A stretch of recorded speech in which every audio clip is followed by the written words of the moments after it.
Hello friends, I am Abhishek Chauhan. Welcome to ADRGS academy. Daily 10 current affairs program के अंतर्गत आइए देखते हैं आज की महत्वपूर्ण घटनाएं। नमो भारत हाल ही में चर्चा में है। ये भारत की पहली सेमी हाई स्पीड क्षेत्रीय रैपिड परिवहन प्रणाली है। क्या है? भारत की पहली semi high speed RRTS regional rapid transport system है। भारत के प्रधानमंत्री नरेंद्र मोदी ने साहिबाबाद से इसे हरी झंडी दिखाई। साहिबाबाद रेलवे स्टेशन नई दिल्ली से कहाँ के लिए? दुहाई डिपो, उत्तर प्रदेश मेरठ के लिए। दुहाई डिपो, ये दो आप साहिबाबाद से दुहाई, इसे आप याद रखेंगे। और ये किसका हिस्सा है?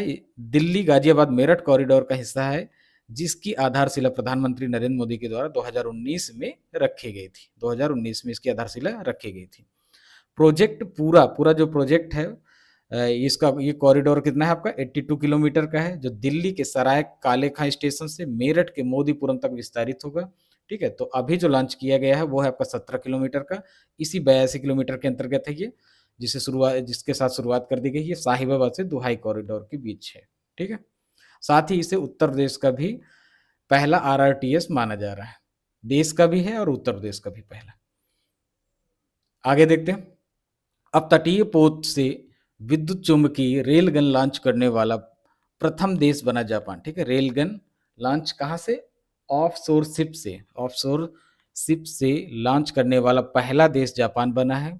और इससे पहले रेलगन शिप के द्वारा लॉन्च नहीं किया जाता था, ज़्यादातर ये फाइटर प्लेन के द्वारा लॉन्च किए जाते थे। तो शिप के साथ लॉन्च करने के कारण ये चर्चा में है और जापान पहला देश बना है ये उपलब्धि प्राप्त करने वाला। देख लेते हैं कि रेलगन है क्या वास्तव में। तो एडवांस्ड इलेक्ट्रोमैग्नेटिक हथियार है। एडवांस्ड इलेक्ट्रोमैग्नेटिक हथियार है, जो तीव्र वेग से, तीव्र और वेग कितना है इसका? 7 मैक के आसपास है। 7 मैक का मतलब क्या है? ध्वनि की स्पीड से 7 गुना ज़्यादा है। 7 मैक 7 गुना, ठीक है, ध्वनि की स्पीड का 7 गुना। इससे आगे बढ़कर ये क्या करता है? Missile, fighter jet, helicopter, drone आदि हवाई हमलों को रोकने में सक्षम है। उनको वहीं पर हवा में ही मार देने में ये सक्षम है। उद्देश्य क्या था जापान का इसे लॉन्च करने का? उद्देश्य क्या था देख लेते हैं। तो चीन, उत्तर कोरिया और रूस की तरफ से जो रक्षा चुनौतियां बढ़ रही हैं उसकी, कहाँ से? चीन से, उत्तर कोरिया से और रूस की तरफ से जो रक्षा चुनौतियां जापान की बढ़ रही हैं, उसके मद्देनजर जापान ने इसे विकसित किया गया है। और जापान दुनिया का ऐसा पहला देश बना है जो किसी युद्ध पोत पर रेलगन का परीक्षण और विकास करने में सफल हुआ है।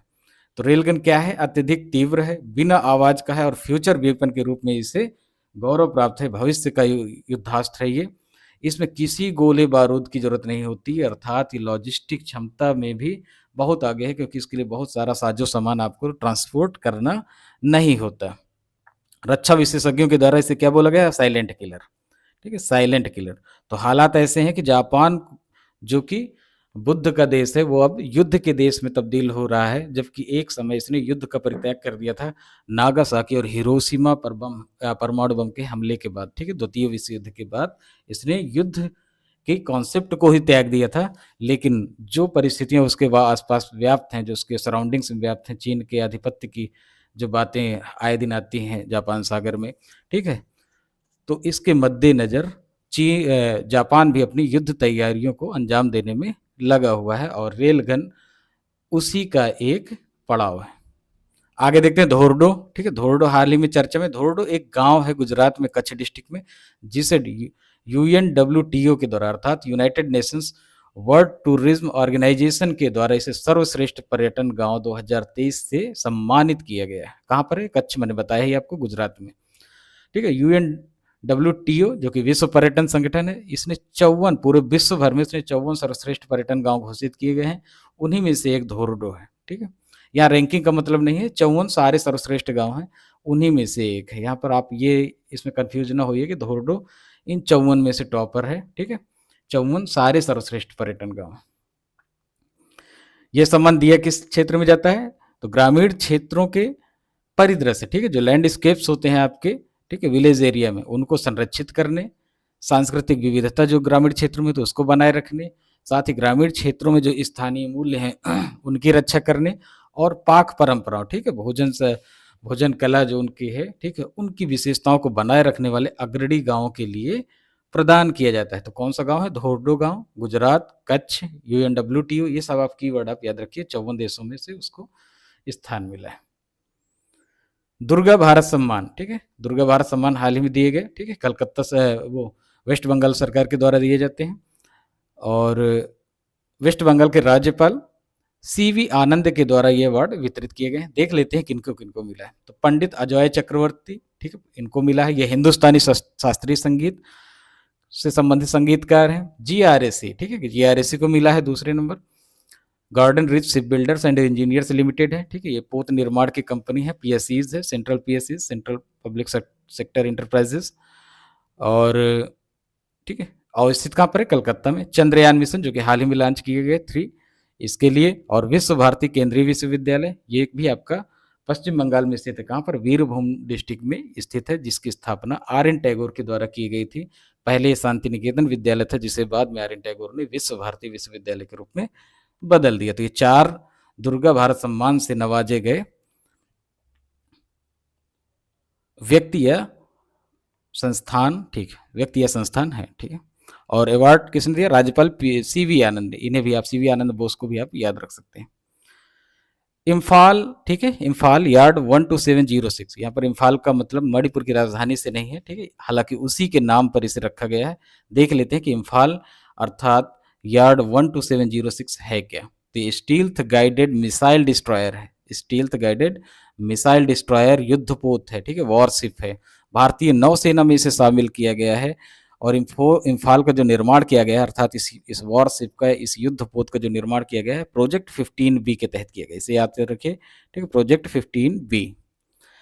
किसके द्वारा इसे डिजाइन किया गया है? तो युद्धपोत डिजाइन ब्यूरो, ठीक है, वॉरशिप डिजाइन ब्यूरो, WDB, ठीक है, ये भारतीय नौसेना का तंत्र है, ठीक है, ये ब्यूरो, और इसके द्वारा डिजाइन किया गया है। जबकि डिजाइन के बाद मैन्युफैक्चरिंग प्रोसेस होती है। तो मैन्युफैक्चर्ड अर्थात निर्माण किसने किया? Mazagon dock ship builders limited, Mazagon dock ship builders limited, MDL। ये कहाँ पर है आपका? मजगांव आपका गोवा में है, याद रखिए, गोवा में, ठीक है, क्लियर। तो इम्फाल या इसके दोनों नाम याद रखिए, इम्फाल या यार्ड 12706, ठीक है, प्रोजेक्ट 15B। साथ इसकी कैटेगरी क्या है? ये स्टील्थ गाइडेड मिसाइल डिस्ट्रॉयर युद्धपोत है। आगे चलते हैं। मिलन 24, ठीक है, फरवरी में इसका आयोजन होना है, ठीक है, उसकी तैयारियां शुरू हो गई हैं, उसकी घोषणा शुरू हो गई, घोषणा कर दी गई है। तो बहुपक्षीय नौसेना अभ्यास है, ठीक है, मल्टीलेटरल नेवल एक्सरसाइज है। ये मल्टीलेटरल नेवल एक्सरसाइज है, जिसका आयोजन फरवरी 2024 में होना है। और आयोजन स्थल है इसका विशाखापत्तनम, ठीक है, विशाखापत्तनम के समुद्र तट पर इसका आयोजन किया जाएगा। ये क्या है? द्विवार्षिक है, एक साल, हर साल नहीं होता। क्या है? 2 ईयर, 2 साल में होता है। इससे पहले कौन सा होता है? मिलन 22, 23 नहीं, ठीक है, 2-2 के अंतर में होता है। तो द्विवार्षिक बहुपक्षीय नौसेना अभ्यास है, जिसे 1995 से शुरू किया गया था भारतीय नौसेना के द्वारा, ठीक है। पहले इसे लुक ईस्ट पॉलिसी के साथ जोड़ा गया, आगे एक्ट ईस्ट पॉलिसी से जुड़ गया, आगे इसमें जुड़ गया, ठीक है। फिर प्रधानमंत्री नरेंद्र मोदी के समय जब पहला कार्यकाल, तो समय सागर जो कि security for all in region, ठीक है, इसके तहत जो देश हिंद महासागर के तटीय देश शामिल किए गए, तो उनको जोड़ लिया गया।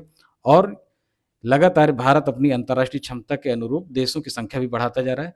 और इस बार G20 के देशों को भी इसमें शामिल करने का प्रस्ताव है। तो जहां पिछली बार मिलन 22 में 39 देश शामिल हुए थे, तो इस बार उम्मीद है कि भारत के साथ 50+ देश इस विशाल अभ्यास में, इस नौसैनिक अभ्यास में शामिल होंगे। क्लियर?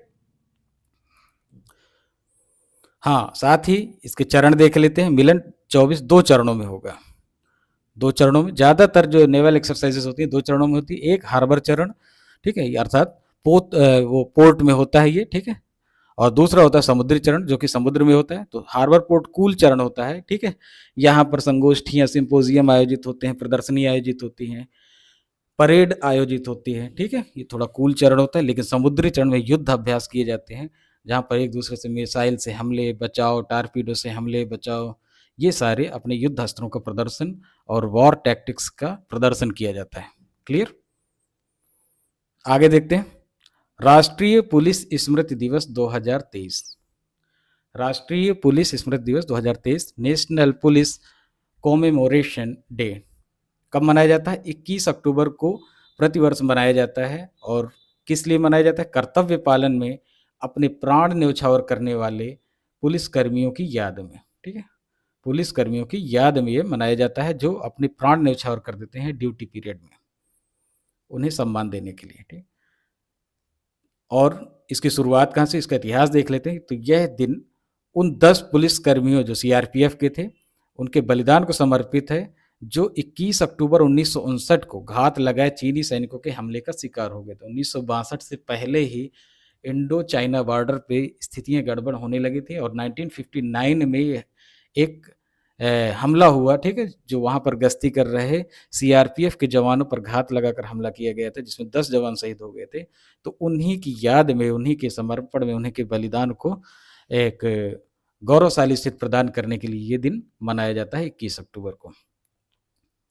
साथ ही ये मनाया कहाँ जाता है, तो राष्ट्रीय स्तर पर पुलिस स्मरणोत्सव दिवस, इसे भी याद रखिए, पुलिस स्मरणोत्सव दिवस, ये भी वही है, पीसीडी, पुलिस स्मारक चाणक्यपुरी, ठीक है, यहाँ पर पुलिस स्मारक बनाया गया है चाणक्यपुरी में, न्यू दिल्ली में। यहीं परेड आयोजित होती है और इनको सम्मान दिया जाता है। आगे देखते हैं, women's FIH hockey Olympic qualifier, ठीक है, ओलंपिक के लिए क्वालिफाई करने वाली महिलाओं की जो हॉकी टीम है उसके विषय में है ये। देख लेते हैं इसके अंतर्गत क्या है। तो इसका आयोजन होगा रांची में। पहले कहाँ होना था ये? पहले ये चीन में होना था, लेकिन चीन की हॉकी महिला women's hockey team gold medal जीत चुकी है एशिया कप में और सीधे ओलंपिक के लिए क्वालिफाई कर चुकी है, इसलिए अब ये आयोजन वहां से हटाकर भारत में कर दिया गया है, ठीक है। तो women's FIH hockey Olympic qualifier Bharat में भी हो रहा है, साथ ही स्पेन में भी किया जा रहा है, ठीक। तो रांची में भारत में होगा और स्टेडियम क्या है आपका, क्योंकि एक ही स्टेडियम में होना है तो आप स्टेडियम का नाम भी याद रख सकते हैं, MG Jaipal Singh astroturf hockey stadium Ranchi में है, ठीक है। और जनवरी 2024 में आयोजन किए जाएंगे क्वालिफायर के, जिसमें से 8 राष्ट्रीय महिला हॉकी टीमें, ठीक है, 8 देशों की महिला हॉकी टीम शामिल होंगी, जिसमें से टॉप 3 में जो रहेंगी वही ओलंपिक के लिए क्वालिफाई करेंगे। क्लियर? आगे देख लेते हैं इसी संबंधित एक खबर और भी। महिला एशियाई चैंपियंस ट्रॉफी का आयोजन भी अक्टूबर लास्ट और नवंबर के फर्स्ट वीक के बीच में रांची में आयोजित किया जा रहा है, ठीक है। ये तो आपको पहले ही बताया जा चुका है, पर आप इसको रिकॉल कर सकते हैं। महिला एशियाई चैंपियंस ट्रॉफी जो कि हॉकी से संबंधित है और कहाँ पर, यहीं रांची में आयोजित होगा। अक्टूबर का लास्ट वीक और नवंबर के फर्स्ट वीक के बीच आयोजित किया जा रहा है, जिसमें चाइना, जापान, कोरिया, मलेशिया जैसी टीमें भारत में इस ट्रॉफी में पार्टिसिपेट कर रहे हैं। आगे चलते हैं, गगनयान TVD-1 या अबॉर्ट मिशन, ठीक है, दोनों एक ही हैं। तो गगनयान जो कि अंतरिक्ष मिशन है, भारत का महत्वाकांक्षी मिशन है, 2025 में इसे लॉन्च किया जाना है, जिसमें हम मानव युक्त अंतरिक्ष यान भेजेंगे, ठीक है, स्पेस में, उससे संबंधित है। तो उस गगनयान से पहले बहुत सारे परीक्षण करने पड़ते हैं, सीधे आप अंतरिक्ष यात्री को नहीं भेज सकते, तो उसी से संबंधित है आपका अबॉर्ट मिशन। तो इसमें जिस क्रू में एस्ट्रोनॉट अर्थात गगनॉट्स बैठेंगे उसका, साथ ही इमरजेंसी की अवस्था में वो कैसे एस्केप करें उसका परीक्षण किया जाना है, उससे संबंधित है। टेस्ट व्हीकल D1, टीवी का मतलब है टेस्ट व्हीकल D1, ठीक है, या अबॉर्ट मिशन, ये गगनयान के लिए डिजाइन किया गया जैसा मैंने बताया। और इस मिशन को आंध्र प्रदेश के श्रीहरिकोटा से लॉन्च किया गया है। तो आप श्रीहरिकोटा को भी याद रखिए कहाँ से लॉन्च किया गया है। टेस्ट व्हीकल किस कैटेगरी का है? Single stage liquid propulsion rocket system है, अर्थात एक ही स्टेज का है। और फ्यूल कौन सा इस्तेमाल है उसमें? लिक्विड, ठीक है, सॉलिड स्टेट होते हैं, लिक्विड स्टेट होते हैं, सिंगल स्टेज। तो यहाँ पर क्या है? लिक्विड फ्यूल का जो मीडियम है क्या है? लिक्विड है, उसका इस्तेमाल किया जा रहा है। और इसके पेलोड में क्या है आपका? क्रू मॉड्यूल और क्रू स्केप सिस्टम। जैसे मैंने बताया क्रू मॉड्यूल में ही आपके एस्ट्रोनॉट अंतरिक्ष यात्री बैठते हैं, साथ ही क्रू स्केप सिस्टम जो इमरजेंसी में उनकी सुरक्षा के लिए बनाया गया है, जिससे वो स्केप कर सकें किसी दुर्घटना की अवस्था में क्रू मॉड्यूल से। तो इस मिशन का उद्देश्य क्या है? ठीक है, मिशन का सीधा उद्देश्य तो यह है कि गगनयान जो मिशन लॉन्च किया जाएगा उसकी तैयारियों से संबंधित परीक्षण है।